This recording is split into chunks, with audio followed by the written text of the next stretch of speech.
Hey everyone, it's DOS time, and this time around we are continuing Alter Ego, continuing the story of our sociopathic, weird kid. That's pretty much what we've gotten to at this point. Picking up where we left off last time, your friends all go to a shore for a beach party. It's late, one of your friends has a suggestion, let's go skinny dipping. Uninhibited, take off your clothes. There we go.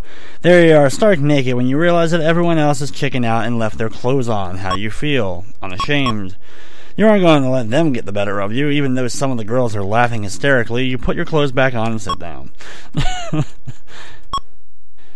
Xiong Li is a new Chinese student who can barely speak English. He appears awkward. He's not aware of the modern styles of dress, and he's a bit clumsy. Everyone in school has begun making fun of him. Sympathetic. Actually, you know what? Unconcerned. Ignore him. There's no reason for you to put yourself out there, out for this person, especially when it means the risk of losing your friends, right?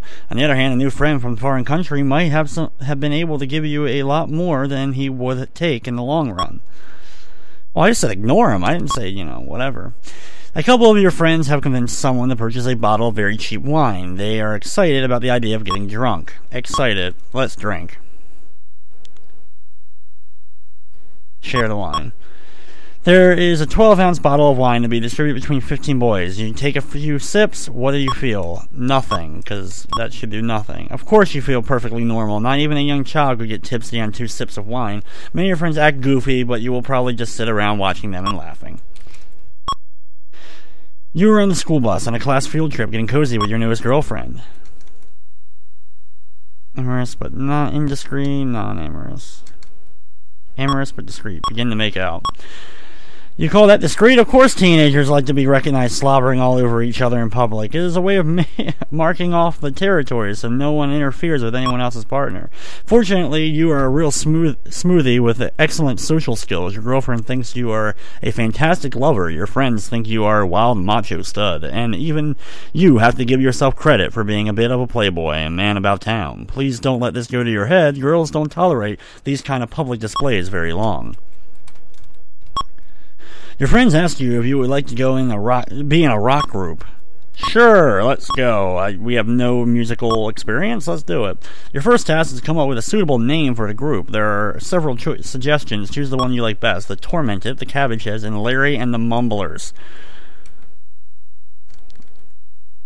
Yeah, let's go with the Tormented. Yeah. Get your devil horns out. That sounds like a fitting name for a talent of your caliber.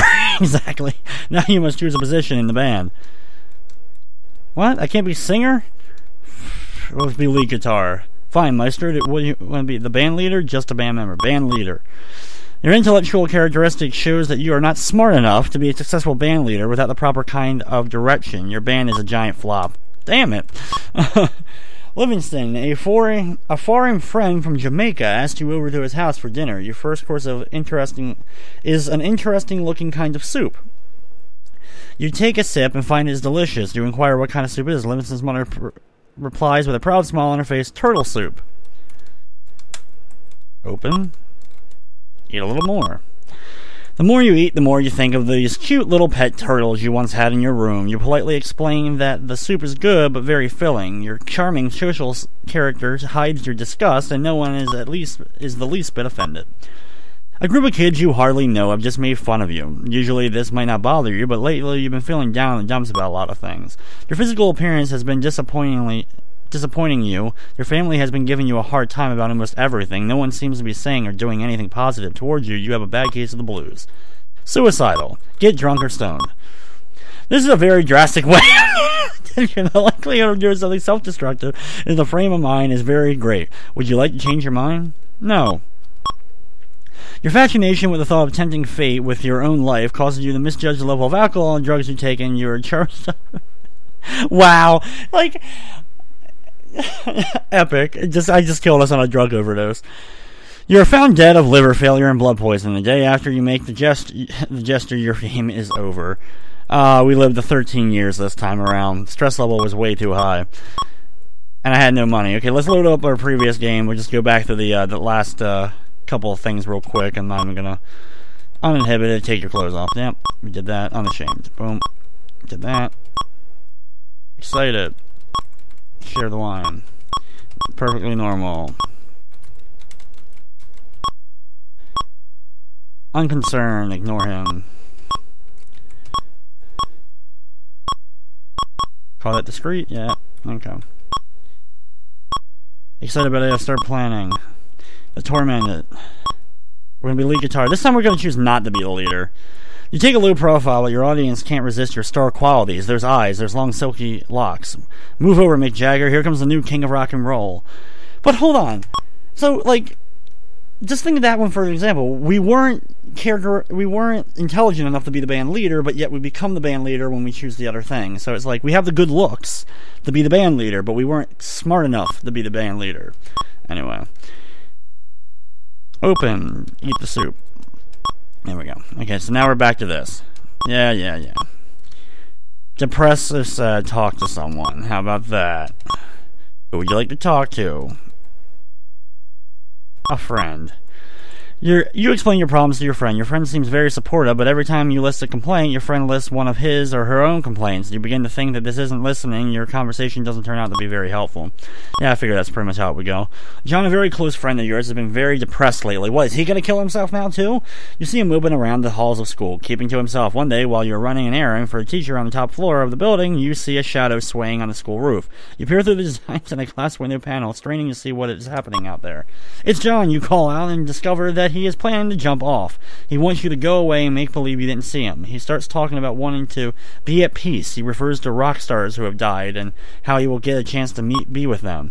Suddenly, while he is talking, John loses his footing and begins to fall off the roof. He is able to grab onto the flagpole that is attached to the side of the building. He looks frightened and begins to cry. Calm. Try to help him yourself. The kind of calmness you are trying to project is not part of your personality. You expand so much energy trying to appear calm that you act inefficiently. Your friend falls to his death. Oh, isn't that lovely? Well, we just killed someone. We killed ourselves just a second ago, and now we just killed our friend in this one. We are going freaking, like, amazing, aren't we? You and your friend are hanging in a room, and we're going to kill ourselves. It seems like everything's about that right now in this game. Hanging around your bathroom together. Your friend takes out some magic markers and begins to write on the walls. He asks you if you want to write something too. What will you do? Be creative and draw something. You draw a figure of a female and label some of the more interesting parts. If the labels were not so descriptive, your picture would practically be impossible to recognize. You and your friend are snickering at the picture and deciding what the girl's name should be named to put above it when you hear the distinctive flush sound. Mr. Black was evidently on the can while you were redecorating the bathroom. Attention, gentlemen! Mr. Black is an ex-Marine. Oh, shit, I didn't need to hit the button. Well, we just got in trouble. I guarantee that's how that ended. You guys can read it. Sorry about that one. You are still much too young to buy liquor, but your friend wants to get wasted tonight. They plan on waiting outside of the liquor store and asking older customers to buy for them. Join them and get ready to party. A young adult about 4 years older than you agrees to buy you liquor. He picks out a cherry-flavored cordial and that you and your friends drink from bottle. You get buzzed and a little rowdy. Later in the evening, you lie down in bed and everything starts spinning. Suddenly, you feel ill. Your head for the bathroom and the door is locked. Someone is in there. Blah! You throw up the red liquid all over the floor. At that moment, your dad comes out of the bathroom. He lets you sleep it off until morning. Sounds good to me. That's about average, right? You've just mustered up the courage to ask Faith Morgan, voted the hottest bod of the century by fellow classmates, out on a date. She looks you up and down, rolls her eyes, and says, "Be real." Unflappable? Give her an almost universally understood facial signal. Angry. Say something to her. You can say, "Fuck you, Faith.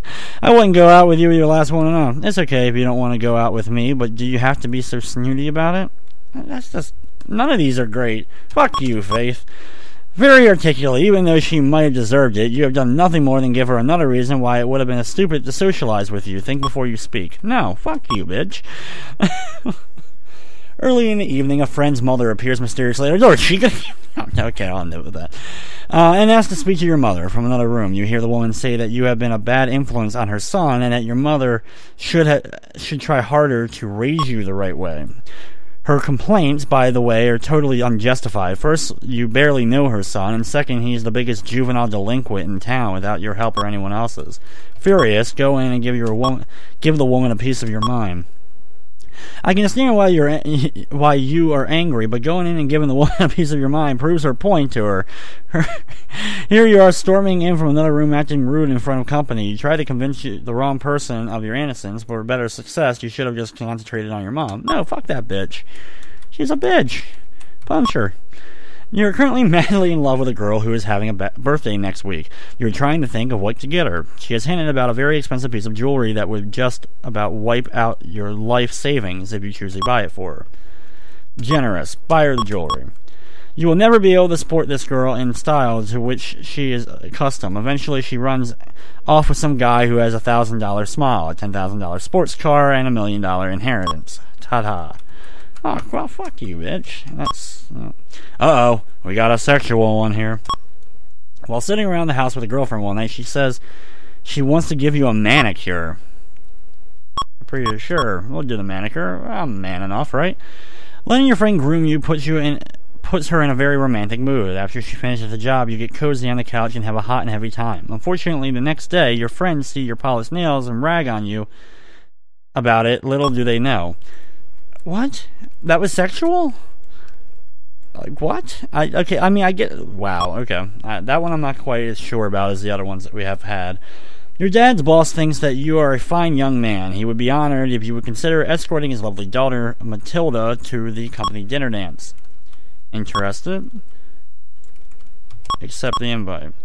This was a very open-minded set of choices. You arrive at the country club waiting to meet Dad's boss's daughter. All of a sudden, this movie star walks up to you. Your eyes glaze, your mouth gets dry, and you must concentrate very hard to prevent your tongue from dropping out of your mouth. Could this be Matilda? No, I'm sure it's not.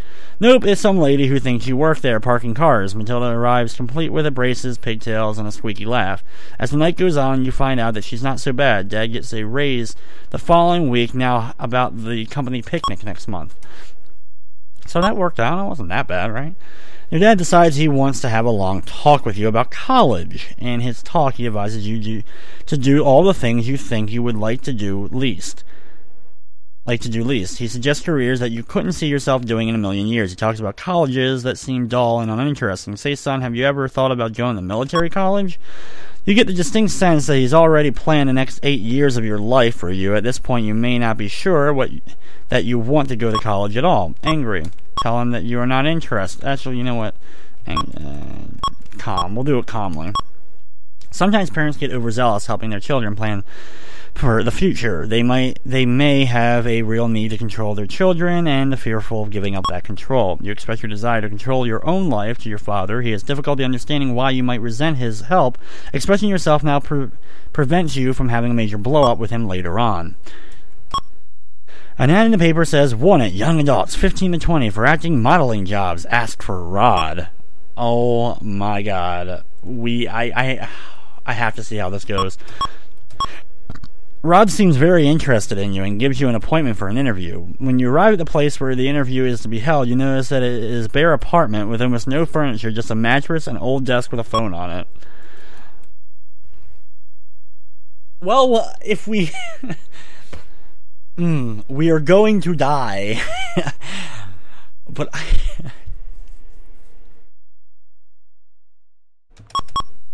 this place could only have meant bad news. Yeah, of course it could have. I feel like I should go back at some point and check that one out before continuing all the way.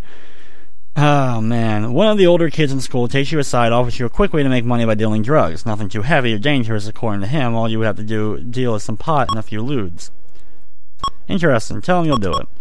Your first deal is at 3 o'clock on Thursday. You are not calm enough to pull off this deal without getting caught. You are busted by a teacher. Fortunately, you don't have much of a reputation for doing things like this. As a result, you are given a 5-day suspension from school. Family relations decline because of the stress you have caused. We're really not doing well with our family, are we? You are annoyed because your father doesn't seem to be paying attention to what you say these days. You would appreciate it if he would treat you more like a regular person. While you are trying to explain this to him, he begins correcting your grammar.